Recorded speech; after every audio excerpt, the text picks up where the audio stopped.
ating mga kababayan ay nakatutok ngayon sa Sandigan Bayan sapagkat ang balita ko kanina ay nagpalabas na po ng warrant of arrest sa isa sa mga senador na kasama po ninyo sa majority, Senator Jinggoy Estrada. Totoo yan, Jen. Kanina ay pinaalam nga sa amin ng ating kasama, Senator Jinggoy, na Opo. yan nga po, nag-issue na ng warrant of arrest ang Sandigan Bayan. Ngunit ito ay tungkol sa isang graft case niya. Hindi pa po ito yung plunder. Hindi ito yung plunder, kaya dito ay pwede siyang makapagpiyansa para sa kanyang temporary liberty. Opo. Pansamantala pa yan. Naman kanyang ginawa ngayong hapon dahil sinabi namin sa kanya, mabuti pa ay ikaw nang pumunta roon at magpiyansa ka na.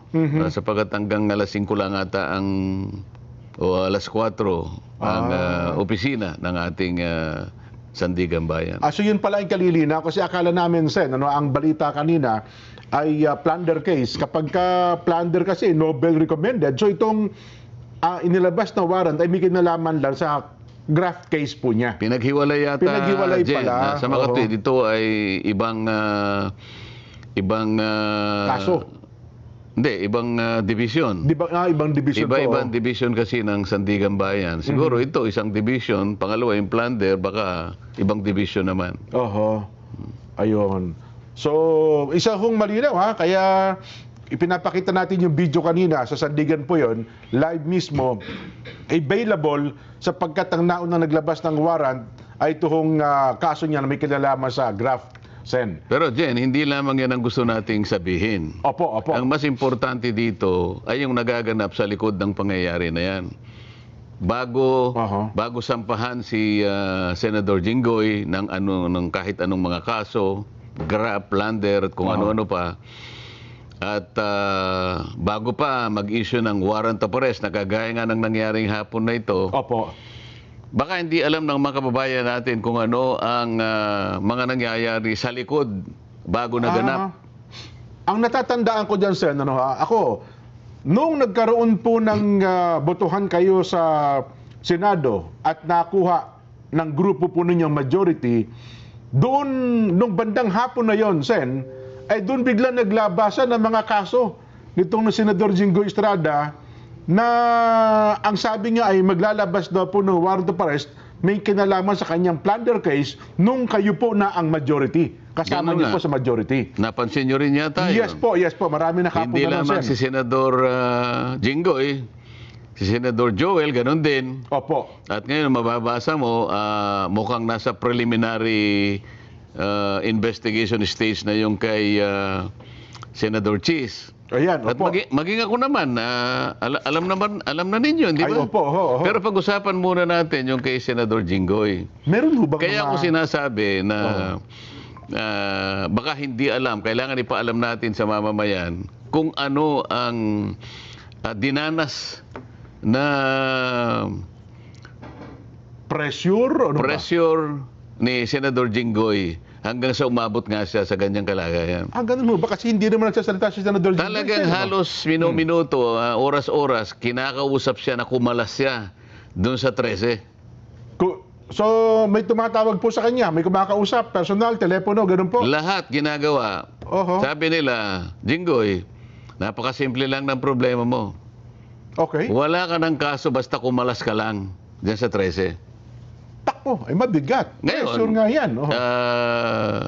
Nakita mo naman, ginagawa nila lahat. Ang magagawa nila, magpe-press con sila kung anong nilalabas sa social media. Kanya 3 araw lang yan, 1 week lang yan, makukuha namin uli yan. Di ba? Hindi lamang siya pinapressure. Maski si Senator Joel, ganun din. Ako naman kasi, hindi na nila ako ma-pressure siguro.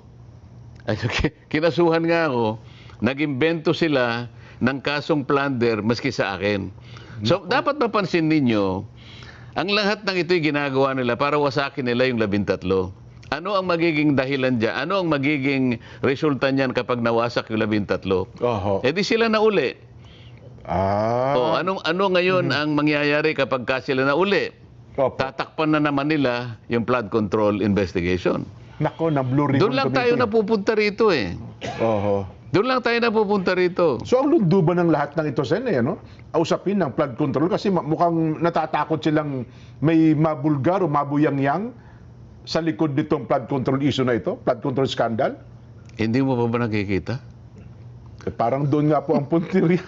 Pero teka lang, bakit? Ayaw nila na magpatuloy yun. Oho. Ang isang pinakamabuting paraan para sa ganon ay hindi na matuloy yun, kinakailangan sila ang mayorya. Maagaw sa inyo. Ngayon, nagsisimula pa lang kami, di ba? Organization pa lang. Opo. Papunta pa lang kami. Palagay ko sa Lunes, baka mag-announce na si SP Alan. Opo. Magtawag na siya ng schedule ng Blue Ribbon. Mag-schedule na po. O, baka Lunes mag-schedule siya. Ayan, naku. Kasi Sige. alam mo, kinakailangan niya mag-schedule kasi hindi naman kagad nagagawa yun dahil sa kinakailangan naming masatisfy yung notice. 3 araw ang notice kasi, Jen, Tama po. bago makapagpatawag. So, alimbawa, gusto niyang magpatawag ng Webes o ng dapat Biyernes. Monday pa lang, Monday, ilabas na yung ilabas na yung mga notice. notices. Kung At sino-sino. pagkatapos, ino-notify lahat yung inaakala niya na dapat ay maimbita at sila ngayon ang humarap sa pagkakataong ito sa pagpapatuloy ng investigasyon. Oho. Nako. Balikan ko lang sa yung kay Senator Jinggoy. Kaya pala nung kayo nang maging majority, parang may lumabas sa social media, ang pinapipili daw prinsipyo o plunder. Ay Totoo mukhang yun. nanindigan sa prinsipyo ata si Senator Jinggoy. Totoo yun. Alam mo, kaya ito gusto ko sabihin, hindi naman dahil sa kaibigan ko siya. Ano? Opo. Nakita ko rin naman yung pressure na ina-apply sa kanya. Kahit sino siguro, tao ka lang naman eh. Di ba? Oho. Lalong-lalo na kung alam mong wala ka namang kasalanan at plunder kagad ang Ikakaso sa kanya. ikakaso sa'yo. Alam mo naman, kahit ano pang pangangatwiran mo sa ilalim ng kanilang pagpo-prosecute na ito, wala kang kalaban-laban eh. Opo. Wala kang kalaban-laban. Kapag pinail nila sa Sandigan Bayan, arestado ka kagad, kulong ka kagad, ganun kasimple. Ang mangyayari ron, nahiwalay nila sa amin, hindi siya makakapag-attend ng hearing. Opo. O yung mayorya, malulusaw nila. Yun ang kanilang pinupuntahan. Ngayon, pag-isipan po ninyo, kayong mga kababayang nakikinig. Talaga bang interesado sila na i-prosecute si Senador Jinggoy? O interesado lang silang maibalik yung mayorya sa kanila? Kasi kung talagang may kasalanan yung tao, ba't kinakailangan mong gipitin? Ba't kinakailangan siyang umalis? Oho. At sasabihin mo sa kanya, para hindi ka na mahirapan. Ikaw naman, ilang beses ka na namin kinukumbinsi. Kumalas ka lang sa kanila, wala ka ng kaso. So ano ba talagang gusto nila? Ang tindi pala. Gusto ba nilang malinis talaga kung may katiwalian sa nagaganap sa ating bansa? O kailangan nilang sila yung maging mayorya para pagtakpan ang isang bagay na kinatatakutan nila mula't mula pa? Ito dapat yung pagtukoy, malaman na ng taong bayan kung sino-sino. May idea na tayo, formality na lang ito eh. Opo. Anong dahilan dyan? Bakit pati ako'y kinasuhan ng plunder? Ako na lang kasi ang nagsasabi na ipagpatuloy natin ito. Oho. Wala nang iba. Ito yung kinatatakutan nila. Ngayon, kapag ito'y nagpatuloy at Opo. natukoy natin sila, yun ang gusto nilang hadlangan. Oho. Yun ang gusto nilang matakpan. Nakita mo naman, nung sila ang mayorya, Opo. nakita mo ba naman, 9 na buwang singkad. Totoo. Ay kinuha niya yung Blue Ribbon Committee kung ano-anong katwiran ang ginagawa, kung ano-anong kadahilanan ng sinasabi, kesyo ganitong gagawin, kesyo pumirma muna kayo bago ipagpatuloy. Anong klaseng pagmamatuwid yun? Oho. Sa loob ng 9 na buwang singkad, Jen, hindi siya nag-imbestiga, hindi siya nagpatawag. Napakaraming tao ang nagbo-volunteer. Natawagin niyo po kami. At gusto po naming mag-testify dyan sa Blue Ribbon Committee para makatulong po kami sa inyo. Ayaw nilang gawin yun. Oho. So ito lamang ang dahilan. Pagtatakip. At ang pinakamabisang paraan para matakpan yan, kung hindi man gusto nilang patayin kaagad yan ang issue na yan, sila na naman ang mayorya. Oho. Nako. Ngayon ko na-realize yan, tama pala sabi mo, no? Kung ako si Senador Jinggoy, sa tindi ng pressure na yan, baka babawi din ako. Di ba? mabigat yun. Wala muna doon sa punto na yon. Oo. Kaya gusto kong pag-usapan muna natin itong ginawa sa kanya. May isang bagay pa akong gustong sabihin eh. Opo. Hindi ko akalain na ganun kalakas din ang loob ng taong ito. Yun na nga. Oho. Siguro kung sa iba nangyari ito, napakadali na wag kang magpakulong. Oo naman.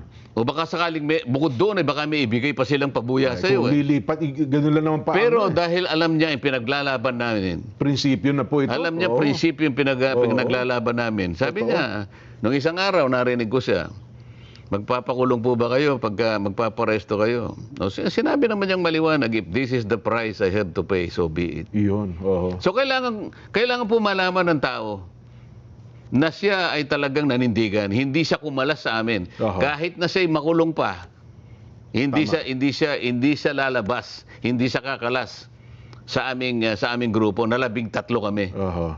Well, again, Sen, liwanagin lang natin, hindi natin binabanggit ito, kundi parang kabihan si Senador Jinggoy, para sabihin wala siyang kasalanan, may kasalanan, kundi ang ating binabanggit, yung paninindigan niya doon sa kanyang prinsipyo Yung paninindigan niya, Yun. binabanggit natin sapagkat Opo. alam namin at sinasabi niya sa amin, araw-araw na lang siyang sinasabihan. Tinatawagan, no?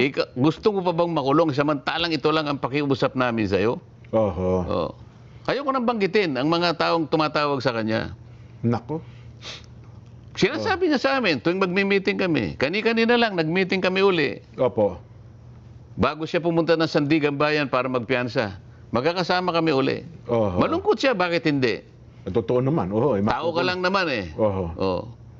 Ngayon, tingnan mo yung ginawa nila sa akin, Jen. Yan. Opo. Ako, hindi nila ako kinakausap for obvious reason. Mhm. Di ba? Anong ginawa nila? Hindi nila kayo mapipressure. Nag-invento sila. Oho. Saan ka naman nakakita, Jen? Para sana maintindihan sana ng mas madali. Opo, ng ating mga kababayan. Kasi kahapon, yung assistant ombudsman, na nakita ko siya, nagpa-interview na naman siya sa isang Opo. istasyon ng television, na tinatanong siya, bakit po ninyo, pati si Senator Marcoleta, kinasuhan nyo ng plunder? Oho. Kasi po kahit ako, parang hindi yata yun kasi contribute. Yun ang tanong sa kanya, Yun naman, no? donasyon ng mga kaibigan niyang Hindi private naman pera funds ng naman gobyerno yun. yan. Tapos sinabi niya, hindi, kasi kahit private funds kasi, kapag yan ay binigay na merong pangako o kung ano mang pabuyang parang ibigay niya dahil meron siyang opisina, ganyan. Sabi nila, sa Makatwid kahit po pala pribadong pondo Oo. na kapag may pangako, may ganyan, ano. Oo. Yan po pala'y plunder. Oo, sabi niya gano'n. Mabigat, ano? Oo. Ang nakakapagtaka doon, Jen, wala man lang siyang nasabi kahit konti.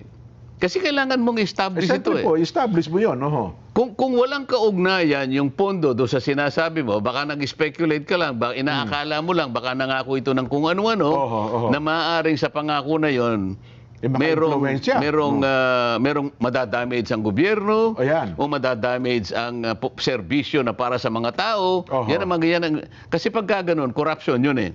Ayun, opo. So opo. kinakailangan mong i-establish yung connection nung pagbibigay nila ng tulong sa iyo, dahil kampanya kasi ito, Jen, ito yung sinasabi ko campaign eh. yan.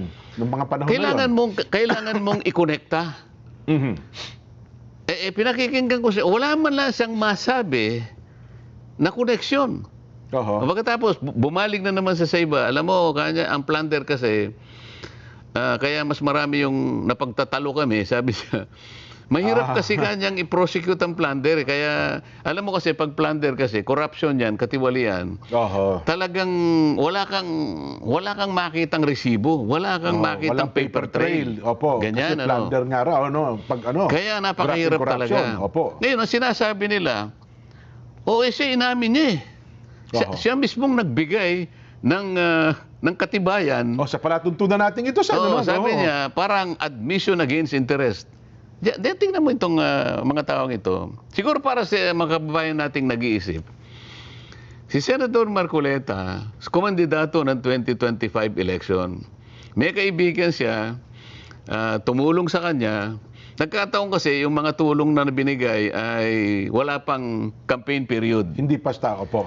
Pero yung tulong na yon ay sakop ng election period. Ang election period kasi Jen ay 1 year before the election. So Yes isang po. taong singkat yun. Ano? Opo, oo. Pero yung campaign period, magsisimula ng February 11 90 days ata national. hanggang 90 days yan. Opo, 90 okay? days, Hanggang opo. sa ikaw ay manalo na. Ano? Ngayon, so sabi ko, ang trato ko dyan donation kasi wala pang campaign period. Opo. January. Ang campaign period kasi February 11 ang umpisa. Opo, oho. Dapat, kapag binigay during the campaign period, contribution. February 11 Ngayon, pataas. Opo, oho. ito nang submit ako ng SOSE, liwanagin natin para makita ng mga kababayan natin. Doon sa SOSE ko, sinabi ko, ang aking expenditures, yung ginastos ko, Opo, sa kampanya. 112 million pesos. Opo. Okay. Oho. Ngayon, sinisita nila ako, paano ka makakagasta ng 112 million? Tiningnan nila yung SALN ko, yung net worth ko is only 52 million. Mas malaki ay yung ginastos mo. Teka Oo. muna, ito lang ang pera niya. Saan siya kukuha ka ng Ng 112 million. 112? Opo. Oho. No, sabi ko, hindi mo na kumikibo nun dahil hindi ko na pinapansin noon di ba? Opo. Nung magpasya na ako mag-explica sa COMELEC dahil sa binigyan ako ng parang isang magpaliwanag ka, sabi niya. Opo, ipaliwanag niyo po yung side ninyo. Opo, Bakit yun dito? hinangan ako ng kaukulang pagpapaliwanag. Show cause order ang tawag doon, Jen. Opo. Hindi pinaliwanag ko na na-receive ko po itong donation sa tatlong kaibigan na nagkakahalaga ng 75 million. Yes, opo. Sinyasat nilang ganon. Sa batas kasi natin, sabi kong ganon, at yun naman ay pinagpasyahan ng Korte Suprema, kapag labas sa sa campaign period, Campaign period, opo. pwedeng donation yon. Okay? Opo. At sabi naman ng Supreme Court sa kanyang pagdidesisyon, hindi pa siya kanya kandidato noon. Ayun. Magiging kandidato lang siya pag magpa-participate siya during the campaign period na. Okay. Opo. So nung makita ng COMELEC, wala kanya siyang Oh. wala siyang kasalanan diyan. Walang Maayos ang kanyang pagpapaliwanag. Ang bumoto diyan 6-0. Opo. Ibig sabihin halos silang lahat. Lahat ng commissioners. Kaya lang siguro 6-0 kasi yung chairman nila hindi siya nag-participate. Nag-inhibit yata siya. Opo. Baka kung hindi siya nag-inhibit, 7-0. 7-0. Ang ibig sabihin, maliwanag sa COMELEC na nagtapat lang ako.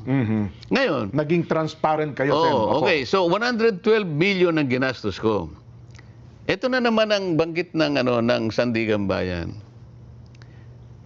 Sige, palagay mo kanyang, kung na-receive niya kanya 75 million, bakit nung isubmit niya yung SALN dated December 31, 2025, opo. ba't di niya nilagay sa SALN yung 75 million? Hindi ayan nag-reflect doon sa sakin Ba't ninyo. hindi niya na-reflect? Opo, oo. Paano ko naman i-reflect mga kababayan? Ginastos ko nga Oho.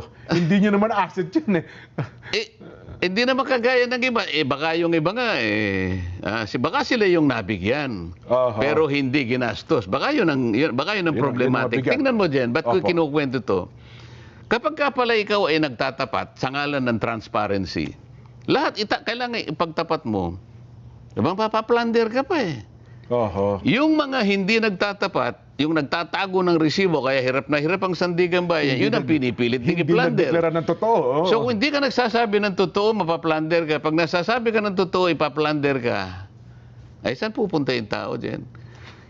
Ilan kayang kandidato magmula nung 19 kopong-kopong Oho. ang humingi ng tulong sa kanilang kaibigan o lalo na sa mga oligarchs na yan ang pinangakuan nila. Opo. Ilan kaya ang kinasuhan ng plunder?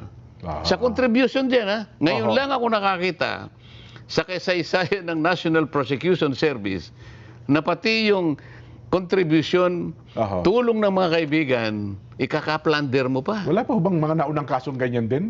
Wala. Ito lang talaga, first time Wala. ito. Alam mo Mukhang ba- test case pala ito, no? Alam mo pati yung mga estudyante ng batas, Oh, ng mga nagtatawa law na students, ano? alam nila yung elemento ng Oo. pagka sinabi mong plunder, merong elemento yun Yes po. Kailangan mong i-connect doon sa corruption, doon sa damage sa gobyerno.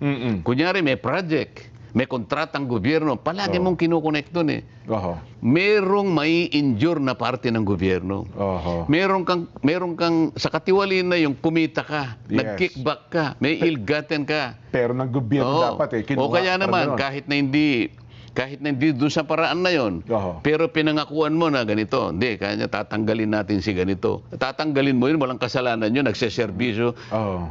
Ibig ko sabihin, palaging merong connection na gano'n ang gagawin mo Yun. dahil meron siyang nakikitang magagawa mo. Oho. Yun ang hindi plunder kung hindi indirect bribery. bribery po yun. Kasangkot na rin yung PD46 na sinasabi nila kasi Oo. magpinsang buo yung dalawa na yun eh. Opo. Lahat ng kukunin mo na pabor o ibinigay sa'yo, may kapalit yun. May pangako. no? Dahil sa Ganun. opisina mo. Mhm. Ngayon, kailangan ipaliwanag natin, ano ba ako nung ako'y kumakandidato na senador Opo. noong 2025 national elections? Ito ako noon. Magtatapos ang aking term June 30. Opo. Last term nyo nun as congressman eh. Last Opo. term ako. Opo. Gagraduate ako. Last Matatapos termer. ako June 30, 2025. Yes po.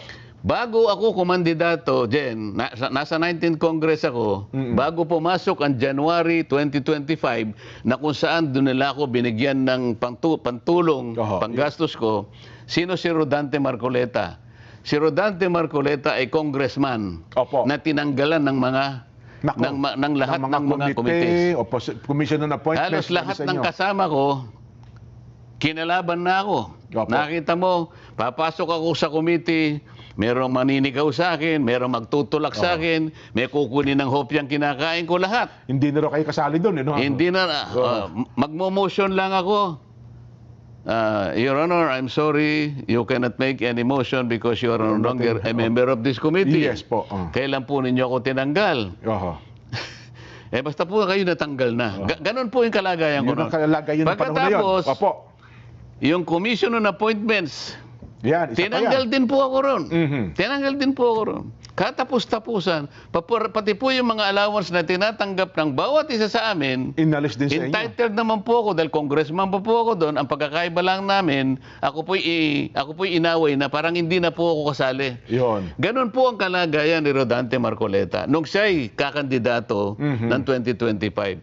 Nasa kalagayan ba ako na mag-offer ng magagawa ko sa sino mang tutulong sa akin? Inaway na nga ako. Oho. Ang kalabang ko na ay Speaker ng House of Representatives. Halos buong kongreso na kalaban ninyo. Hindi lamang yon. Ano pa ang kalagayan ni Rodante Marcoleta? Yan. Oho. Tingnan mo yung survey SWS at saka Pulse Pulse Asia. Asia. Lahat na po ng survey. Lahat ito natin. Yan, oh. Number 32 ako. Tama po. Pagkatapos, minsan maawa sa akin yung survey, 31. Oho. Hanggang sa umabot ako sa 23, 22, pabalik-balik ako sa 22, 23. Jen, halimbawa ikaw, alam ko namang hindi ka mahilig sa karera eh. Yes po. Yes po. Hindi tayo nangangarera. Oho. Dahil alam mo yung ating Mhm. kalagayan. Pero sa mga nakakaintindi po ng karera, ako nakakabasa po ako, maski sa comics lang. Mahilig ako sa comics nung totoo ako'y naman yun. Tsaka bata. kahit sa pelikula siya, napapanood na natin. Tatayaan mo ba yung kabayo na yon? Kung kulela. Kundihado? Walang Oho. Ang ibig ko po sabihin, tataya ka lang sa isang tao, ano man ang gagawin, aktibidad, kung may maasahan ka doon. Siyempre naman po. Oho. Sino po tataya sa akin? Number 33 ako. Oho. Talaga? Sabi sa akin nga ni Mike Defensor, kaibigan ko yan eh. Isa yan sa tumulong sa akin. Oho.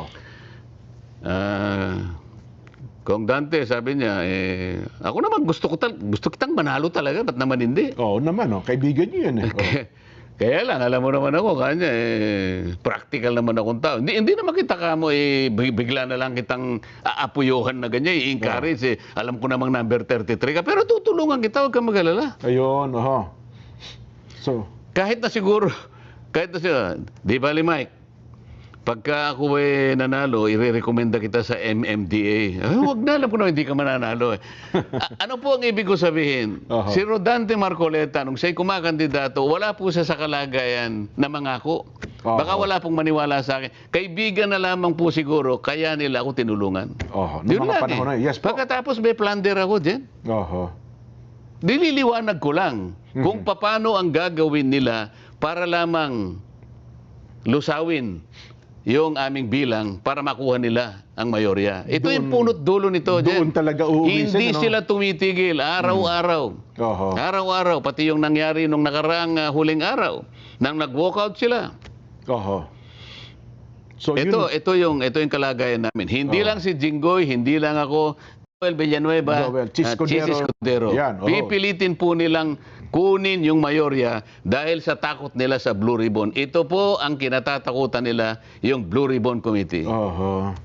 Naku, marami pang araw yan kasi ang sabi na ngayon, lumalabas na rin po yung another ICC warrant. Pati daw yata si Senador Bongo, baka madami din. Gagawin nila lahat Di ba? yan. Masiguro lang nila. Oho. Masiguro lang nila na makuha nila uli. Bakit napaka-importante po, mga kababayan? Jen, bakit Opo. napaka-importante po na kaagad nilang makuha ang mayorya? Oho. Takot na takot sila sa flood control. Nako. Ito lamang ang kasiguruhan. Mhm. Mga babayan, sinasabi ko po ito lang ang kasiguruhan para sa kanila, para tuluyan na pong maibaon sa limot ang flood control investigation. Wala na pong iba. Mhm. Wala pong iba. Oo nga, no? Kasi kung iisipin natin, Sen, walang motivation para gawin to sa inyo maliban sa usapin ng flood control issue eh. Ini-explain ko Oo. nga sa inyo eh. Mhm. Anong injury, anong damage sa gobyerno? Anong katiwali, anong perang gobyerno po ang ninakaw ko? Wala po Oo. eh. Mga kaibigan ko po ito na nagkusa na tulungan ako eh. Oho. Pati po ba yan hahanapan pa ninyo ng butas? Wala silang mahanap eh. Mhm. Pipilitin nila ngayon. So, Ano sinabi ni Ombudsman Boying Remulla? Narinig ko eh. Opo. Ombudsman, bakit po pati si Senator Dante po kinasuhan nyo ng plunder? Alam mo sagot niya? Oho. Why not? Sabay talikod. Wala siyang may paliwanag eh. Kagaya yung Assistant Ombudsman, Clabano Si yata Miko, yung pangalan. Opo, yung tagapagsalita niya. Oh. Hindi, hirap na hirap siyang ipaliwanag paano magkakaroon ng kaugnayan yung pagbibigay sa akin ng tulong ng mga kaibigan ko Mhm. na ikapagkakaroon ng disgrasya sa gobyerno. Opo. Na meron kaming ninakaw na isang bagay mula sa gobyerno, pati yung interes ng mamamayan Oo. ay O ano mang impluwensya na maibibigay o ninyo. ano bang impluensya na maaaring makapekto hindi lamang sa paglilingkod namin sa bayan, kung hindi lalong-lalo na yung pagsiservisyo na karampatan para sa mamamayan. Oo. Wala siyang may konekta. E paano mo nga kukonekta? Oho. Pero ang gusto kong puntuhan dito, Jen, Opo. hahanapan ka talaga. Kahit anong mangyari. Bakit? Hindi na ako pwedeng kausapin. Si Jinggoy, akala nila makuha. Yun ang nagkamali sila. Oo. Ang bunga akala nila, Oo. kayang-kaya nila sa magitan ng pag-a-apply ng katakot-takot na pressure. Oho. Ngayon lang ako, ngayon ko lang napagalaman talaga. Malakas din. May prinsipyo may din yung prinsipyo mama, no? din itong Oo. taong ito. Kaya sabi ko kanil, bago ako umalis, pre, mauuna na ako sa'yo, hahabol ako sa saganang mamamayan. Opo. Pero dadaling ko pare, sabi ko, ang pagngako sa'yo. At mamaya, sasabihin ko talaga sa program. Oho. Tumayo siya, kinamayan akong ganyan. Ayun. Kaya kailangan ko po sabihin sa inyo ito. Mabigat po itong mga pangyayaring ito. Sen, ano ha? Ang taong bayan tuloy, kung makikita nyo ngayon sa social media, mga reactions nila, parang yung damdamin, nagpupuyos yung damdamin siya eh. Parang gustong sumabog ang kalooban. Hindi natin umasisi sila, ini-instigate, ini-explain lamang natin. Lahat Opo. kasi magkakatugma eh. Mhm. Pati yung simpleng motion ko na i-amend namin ang Senate aming rules. Opo, oh. Para sa ganun, sa mga pagkakataong yung physical na presensya ng isa sa amin ay wala. Halimbawa, nasa Amerika siya, kagaya ni Nelson, nasa Amerika yata, kaya tayo dalawa lang ngayon. Mm-mm. Pero gustong-gusto niya halimbawang makihatid sa usapin na to, Yes po, oh. pwede siyang mag-zoom. Oho. Di ba? Oho. Talagang ayaw na ayaw nila. Kung kinakailangang mag-walk out sila, wag lang matuwa. Kasi sila rin nagsabi, kaya nyo sinusulong yun dahil gusto nyo makasama, makapag-participate si Senator Bato. O ano nang Makinabang masama? yung mga- Senador naman yung tao, di ba? Opo. Bakit sila nung sila? Oho. Oo. Noong mga nakalipas na panahon. di Oo, ba? halimbawa, ito si Ping. Ha? Pati sa Interparliamentary Union eh. Oho. Dahil sila yung nagpupunta ron. Alam mo yung Interparliamentary Union, ito ay world body. Ako nakapag-ano na rin ako ron eh. Oho. Nakapunta na ako ron, nakapag-attend ako ron. At mula yung mag-attend ako ngayon, kauna-unahan at kahuli-hulihan, nangako ko sarili ko hindi na ako mag-attend dito. Ganun ba? Akala Walang ko pa- kakwentang puro ano lang pala yun. Ganun Oo, ba? puro ano lang, puro yung talagang parang publicity. No, pero naman ako naman dahil tinutupad ko ang tungkulin ko, may kwento ko lang ng konti. Yes po. Oh, pinagandaan niyo mabuti. Merong 3 resolution kasi doon. Opo. Sabi ni GMA, kasi doon niya ako pinapunta, ako kasi lahat ng gagawain ko talaga siniseryoso Yes ko po. eh. Oh. Dinelegate ata kayo dun sen, ha? Oo. 3 yung resolution. Opo. Isa lang ang natalo tayo, yung 2 na ipanalo ko. Alam mo kung bakit yung isa hindi ko Oho. naipanalo? Oho. Nalate ako kasi kinakailangan magpunta ka sa napakaraming ano Doon eh. na pala kayo natalo, nalita kayo, Pagkatapos, no? pag upo ko pa naman ganun, Tapos na. Tapos na. Nagbotohan na Pero pala. yung watawat nila, yung banner nakaganon pa. Opo. Alam kong bumoto itong katabi ko. Oho. Ang katabi ko, Algeria eh. Oho. Teka muna, sabi ko, tapos na ba? Yes, kanya. Bakit ka ako tumaas Oo. against Philippines? Wala ka naman eh. Andito na nga ako eh. Nahuli ka, sabi niya eh. Doon lang ako natalo. Ayun, oho. Pero ayoko na. Dahil yung pagtatalo doon, parang ano lang eh. Parang pag-uusap lang na Hindi nyo ba pwedeng i-delegate yan, sen? Ako na lang papuntahin nyo pag mayroong mga Interparliamentary Union meetings? hindi ka siguro papupuntahin doon dyan. Kasi bakit ka mo? Opo. Mas magaling ka sa kanila dyan. Yun lang. Baka hindi ka papasukin. Oho.